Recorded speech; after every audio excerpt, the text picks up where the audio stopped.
Hello दोस्तों, YouTube my channel ये UP constable UPSI GK GS का प्रैक्टिस सेट है।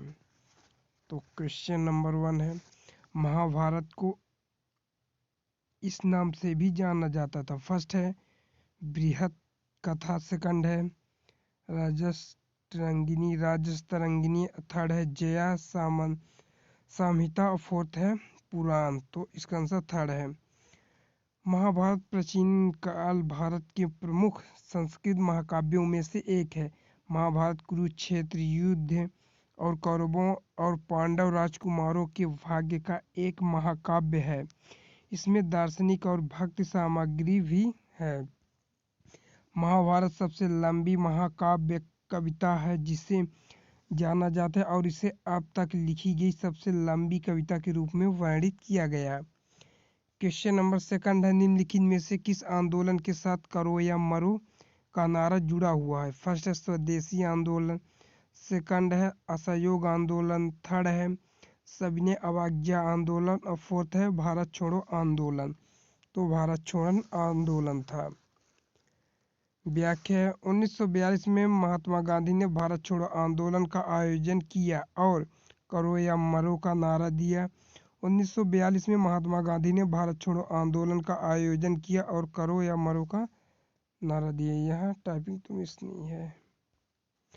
क्वेश्चन नंबर थर्ड है, विनोबा भावे को व्यक्तिगत सत्याग्रह के पहले सत्याग्रही के रूप में चुना गया था। दूसरा कौन था? फर्स्ट है डॉक्टर राजेंद्र प्रसाद, सेकंड है पंडित जवाहरलाल नेहरू, थर्ड है सी राजगोपालाचारी, फोर्थ है सरदार वल्लभ भाई पटेल। तो पंडित जवाहरलाल नेहरू हैं।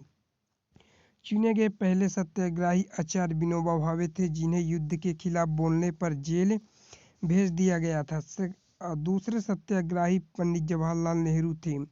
तीसरे ब्रह्मदत्त थे और गांधी जी आश्रम की निवासियों में से एक थे। क्वेश्चन नंबर फोर्थ है, निम्नलिखित में से किस नदी का उल्लेख ऋग्वैदिक सूक्तों में बार बार नहीं मिलता? फर्स्ट है गंगा, सेकंड है सिंधु, थर्ड ब्रह्मपुत्र, फोर्थ है सरस्वती। तो इसका आंसर थर्ड है ब्रह्मपुत्र नदी का उल्लेख ऋग्वैदिक भजनों में से नहीं है। क्वेश्चन नंबर 5 है, जिस देवता की पूजा ऋग्वैदिक काल में नहीं हुई थी वह थे? फर्स्ट है मारुत, सेकंड भगवान शिव, थर्ड अग्नि या फोर्थ है इंद्र। तो इसका आंसर सेकंड है। ऋग्वैदिक काल में इंद्र, अग्नि, वरुण, सोम आदि आहारों का उल्लेख मिलता है। क्वेश्चन नंबर 6, सुभाष चंद्र बोस ने फॉरवर्ड ब्लॉक की स्थापना किस वर्ष में की थी? फर्स्ट 1939, सेकंड 1937, थर्ड है 1938 या फोर्थ है 1936। तो इसका आंसर फर्स्ट है। अखिल भारतीय फॉरवर्ड ब्लॉक भारत में एक वामपंथी राष्ट्रवादी राजनीतिक दल है। यह 1939 में सुभाष चंद्र बोस के नेतृत्व में भारतीय राष्ट्रीय कांग्रेस के भीतर एक गुट के रूप में उभरा था। क्वेश्चन नंबर 7 है, भारतीय इतिहास में किसके शासनकाल को भारत का स्वर्ण युग कहा जाता है? फर्स्ट है मुगल साम्राज्य, सेकंड है मराठा साम्राज्य, थर्ड है गुप्त साम्राज्य, फोर्थ है मौर्य साम्राज्य। तो इसका आंसर थर्ड है। गुप्त साम्राज्य के बीच उत्तरी, मध्य और दक्षिणी भारत के कुछ हिस्सों में फैला हुआ है।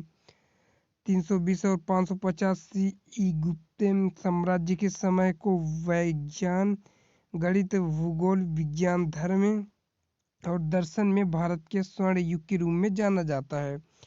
क्वेश्चन नंबर 8 है, पृथ्वीराज चौहान के जीवन काल का वर्णन करने वाली कविता पृथ्वीराज रासो लिखने वाले कवि का क्या नाम? फर्स्ट है वीर सिरोजा, सेकंड है चांद वरदाई, थर्ड मिर्जा उमेद, फोर्थ है नूर फतेह। तो इसका आंसर सेकंड है। पृथ्वीराज रासो 42वीं शताब्दी के भारतीय राजा पृथ्वीराज चौहान के जीवन के बारे में एक ब्रज भाषा महाकाव्य है। इनका श्रेय चांद वरदाई को दिया जाता है, जो पाठ के अनुसार राजा के एक दरबारी कवि थे। क्वेश्चन नंबर 9 है, 1928 में स्थापित ब्रह्म समाज के संस्थापक कौन थे? First Rabindranath Tagore, second Subhash Chandra Bose, third Sardar Vallabh भाई पटेल या फोर्थ राजा राम मोहन राय। तो राजा राम मोहन राय थे। राजा राम मोहन राय ने 1828 में बंगाल में एक महत्वपूर्ण सामाजिक धार्मिक सुधार आंदोलन ब्रह्म समाज की स्थापना की थी। क्वेश्चन नंबर 10 है, जालियांवाला बाग त्रासदी कब हुई? फर्स्ट है 13 अप्रैल 1967 को। सेकंड 15 जून 1947 थर्ड है। 13 अप्रैल 1949 को। फोर्थ है 17 मई 2011, तो इसका आंसर थर्ड है। जालियांवाला बाग हत्याकांड, जिसे अमृतसर नरसंहार के रूप में जाना जाता है, 13 अप्रैल 1919 को हुआ था। निम्नलिखित में से कौन नीति आयोग से जुड़ा है? फर्स्ट है राजीव कुमार, सेकंड है कौशिक बसु, थर्ड है अमर्त्य सेन, फोर्थ है पी चिदम्बरम, तो इसका आंसर फर्स्ट है। National institutional for transforming India, जिसे नीति आयोग के रूप में जाना जाता है, का गठन 1 जनवरी 2015 को केंद्रीय मंत्रिमंडल के एक प्रस्ताव के माध्यम से किया गया था। प्रधानमंत्री नरेंद्र मोदी नीति आयोग के अध्यक्ष और राजीव कुमार उपाध्यक्ष हैं।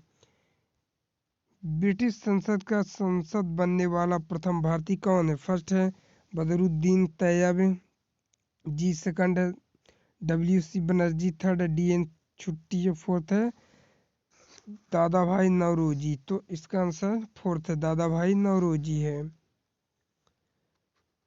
दादा भाई नौरोजी, जिन्हें भारत के ग्रैंड ओल्ड मैन के रूप में जाना जाता है, वे 1892 और 1895 के बीच United Kingdom House of Commons में लिबरल पार्टी के सांसद थे और ब्रिटिश सांसद बनने वाले पहले एशियाई और भारतीय थे। क्वेश्चन नंबर थर्ड है, किसी राज्य का राज्यपाल पद धारण करता? फर्स्ट राष्ट्रपति के प्रसाद पर्यंत, सेकंड जब तक उसे मुख्यमंत्री का विश्वास प्राप्त होता है, थर्ड जब तक उसे राज्य विधान परिषद का विश्वास प्राप्त है, या फोर्थ है जब तक उसे राज्य विधानमंडल विश्वास मत प्राप्त है, तो इसका आंसर फर्स्ट है। किसी राज्य इसका आंसर जब राष्ट्रपति के प्रसाद पद धारण करता है। एक राज्यपाल अपने कार्यालय में प्रवेश करने की तारीख से 5 साल की अवधि के लिए पद धारण करता है। 5 साल की यह अवधि राष्ट्रपति की इच्छा के अधीन है। कौन होता है? तो राष्ट्रपति होता है, प्रेसिडेंट।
क्वेश्चन नंबर थर्ड है, किसी राज्य का राज्यपाल पद धारण करता है? फर्स्ट राष्ट्रपति के प्रसाद पर्यंत, सेकंड है जब तक उसे मुख्यमंत्री का विश्वास प्राप्त है, थर्ड है जब तक उसे राज्य मंत्रिपरिषद का विश्वास प्राप्त है, फोर्थ है जब तक उसे राज्य विधानमंडल का विश्वास प्राप्त है, तो इसका आंसर फर्स्ट है। एक राज्यपाल अपने कार्यालय में प्रवेश करने की तारीख से 5 साल की अवधि के लिए पद धारण करता है। 5 साल की यह अवधि राष्ट्रपति की इच्छा के अधीन है। क्वेश्चन नंबर 4 है, वह व्यक्ति जिसे मुख्यमंत्री के रूप में नियुक्त किया जाता है? फर्स्ट राज्य विधायिका के किसी भी सदन का सदस्य नहीं होना चाहिए, सेकंड है राज्य विधायिका के किसी भी सदन का सदस्य होना चाहिए, थर्ड है राज्य विधायिका के सदस्य के रूप में चुने जाने की योग्यता होनी चाहिए, फोर्थ है लेकिन विधायिका का सदस्य नहीं होना चाहिए, फोर्थ है चाहिए केवल विधान परिषद के सदस्य हो, तो इसका आंसर सेकंड है राज्य विधायिका के किसी भी सदन का सदस्य होना चाहिए। संविधान के अनुसार मुख्यमंत्री राज्य विधानमंडल के दोनों सदनों में से किसी एक का सदस्य हो सकता है। आमतौर पर मुख्यमंत्रियों के निचले सदन विधानसभा से चुना गया है। क्वेश्चन नंबर 5, मध्य प्रदेश की विधानसभा में निर्वाचित सदस्यों की संख्या कितनी है? तो 250 सीटें हैं, 230 है। समाजवादी शब्द भारतीय संविधान की प्रस्तावना में किस संशोधन द्वारा लाया गया? तो यह है फर्स्ट में 32वां, सेकंड है 42वां, थर्ड 44वां या फोर्थ है 74वां। तो इसका आंसर 42वां है। क्वेश्चन नंबर थर्ड है, निम्नलिखित में से किसे राज्य मंत्रिपरिषद का प्रमुख माना जाता है? फर्स्ट मुख्यमंत्री, सेकंड है राज्यपाल, थर्ड अध्यक्ष या फोर्थ उपयुक्त में से कोई नहीं। तो इसका आंसर मुख्यमंत्री है। व्याख्या, राज्यपाल को अपने कार्यों के निष्पादन में सहायता और सलाह देने के लिए मुख्यमंत्री के नेतृत्व में एक मंत्रिपरिषद होगी, सिवाय इसके कि जहां तक इसके लिए अपने विवेक से अपने कार्यों का प्रयोग करना आवश्यक है। क्वेश्चन नंबर 8 है, यदि किसी राज्य का राज्यपाल अपने कार्यकाल की समाप्ति से पहले अपना पद छोड़ना चाहता है तो उसे अपना इस्तीफा किसे संबोधित करना होगा? फर्स्ट राष्ट्रपति, सेकंड प्रधानमंत्री, थर्ड केंद्रीय गृह मंत्री या फोर्थ भारत के मुख्य न्यायाधीश। तो राष्ट्रपति को देगा। एक राज्यपाल अपने कार्यालय में प्रवेश करने की तारीख से 5 वर्ष की अवधि के लिए पद धारण करता है। हालांकि 5 साल की यह अवधि राष्ट्रपति के प्रसाद पर्यंत है। इसके अलावा यह किसी भी समय राष्ट्रपति को इस्तीफा पत्र लिखकर इस्तीफा दे सकता है। क्वेश्चन नंबर 9 है, निम्नलिखित में से कौन नियुक्ति के समय राज्य विधानमंडल का सदस्य नहीं था राज्य के मुख्यमंत्री के रूप में? फर्स्ट है हरियाणा के बंसीलाल, सेकंड उत्तर प्रदेश के ND तिवारी, थर्ड महाराष्ट्र में SB चौहान या फोर्थ उपयुक्त सभी। तो ये सभी है। उपयुक्त सभी राज्य के मुख्यमंत्री के रूप में नियुक्त के समय राज्य विधानमंडल के सदस्य नहीं है। क्वेश्चन नंबर 10 है, निदेशक सिद्धांत क्या है? फर्स्ट न्याय संगत, सेकंड गैर न्यायिक, थर्ड कठोर, फोर्थ नचीला। तो इसका आंसर सेकंड है, गैर न्यायिक है। निदेशक सिद्धांत प्रकृति में न्यायोचित नहीं है। क्वेश्चन नंबर ये तो ठीक है। क्वेश्चन नंबर सेकंड है, भूकंप के उद्गम स्थल को क्या कहा जाता है? फर्स्ट भूकंपी केंद्र, सेकंड अपकेंद्री, थर्ड कोर केंद्र, फोर्थ भूकंप ई फोकस। तो भूकंपी फोकस भूकंप का मूल बिंदु है। क्वेश्चन नंबर थर्ड है, कौन सा राज्य हरियाणा के साथ साझा सीमा साझा नहीं करता? First Uttar Pradesh, second Madhya Pradesh, third है हिमाचल प्रदेश, फोर्थ है राजस्थान। तो मध्य प्रदेश से। क्वेश्चन नंबर 4 है, पारिस्थितिकी शब्द किसने गढ़ा था? फर्स्ट है अर्नेस्ट हेकेल, सेकंड है G. एल्विन हचिंसन, थर्ड है Hugo de Vries, fourth Robert Brown. तो इसका फर्स्ट है। क्वेश्चन नंबर 5, निम्नलिखित में से किस भारतीय वृक्ष को दुनिया में सबसे गर्म में से माना जाता है? फर्स्ट है बूट जुलोकिया, सेकंड है बूट महावोरा, थर्ड लाल चिटिन और फोर्थ है लाल समक। तो इसका आंसर फर्स्ट है। क्वेश्चन नंबर 6 है, नेपाली मुख्य रूप से किस राज्य में बोली जाती है? First Karnataka, second Rajasthan, third Sikkim, fourth Andhra Pradesh. इसका आंसर नेक्स्ट वीडियो में बता दूं। क्वेश्चन नंबर थर्ड है, डोगरी मुख्य रूप से किस राज्य में बोली जाती है? फर्स्ट असम, सेकंड पश्चिम बंगाल, थर्ड मेघालय, फोर्थ है जम्मू कश्मीर। तो है जम्मू कश्मीर में बोली जाती है। क्वेश्चन नंबर 8 है, निम्नलिखित में से डोगरी मुख्य रूप से ये तो हो गया। निम्नलिखित में से कौन सी हवा भूमध्य सागर से भारत की ओर उत्तर पश्चिमी भागों की ओर बह रही है? फर्स्ट पश्चिमी विक्षोभ, सेकंड नॉर्वेस्टर्स, थर्ड लू और फोर्थ है आम की बारिश। तो इसका आंसर फर्स्ट है। एक पश्चिमी विक्षोभ भूमध्यसागरीय क्षेत्र से उत्पन्न होने वाला एक आंतरिक उष्णकटिबंधीय तूफान है जो भारतीय महाद्वीपीय के उत्तर पश्चिमी भागों में अचानक सर्दियों की बारिश लाता है। क्वेश्चन नंबर 9 है, पृथ्वी के वायुमंडल की किस परत में ओजोन पाई जाती है? फर्स्ट सौरमंडल, सेकंड मेसोस्फीयर, थर्ड आयन मंडल, फोर्थ समताप मंडल। तो समताप मंडल है। व्याख्या, पृथ्वी के वायुमंडल में लगभग 90% ओजोन समताप मंडल नामक क्षेत्र में पाया जाता है। यह पृथ्वी की सतह के ऊपर 16 से 48 किलोमीटर 10 और 30 मील के बीच की वायुमंडलीय परत है। क्वेश्चन नंबर 10 है, ग्रेट बैरियर रीफ कहाँ स्थित है? फर्स्ट प्रशांत महासागर, सेकंड हिंद महासागर, थर्ड अटलांटिक महासागर, फोर्थ आर्कटिक महासागर। तो इसका आंसर फर्स्ट है। ग्रेट बैरियर रीफ दुनिया का सबसे बड़ा कोरल रीफ है सिस्टम है। यह रीफ प्रशांत कोरल महासागर में क्वींसलैंड ऑस्ट्रेलिया के तट से दूर कोरल सागर में स्थित है। यदि वीडियो अच्छी लगी तो हमारे चैनल को लाइक और सब्सक्राइब करना। मिलते हैं नेक्स्ट वीडियो में, तब तक के लिए जय हिंद।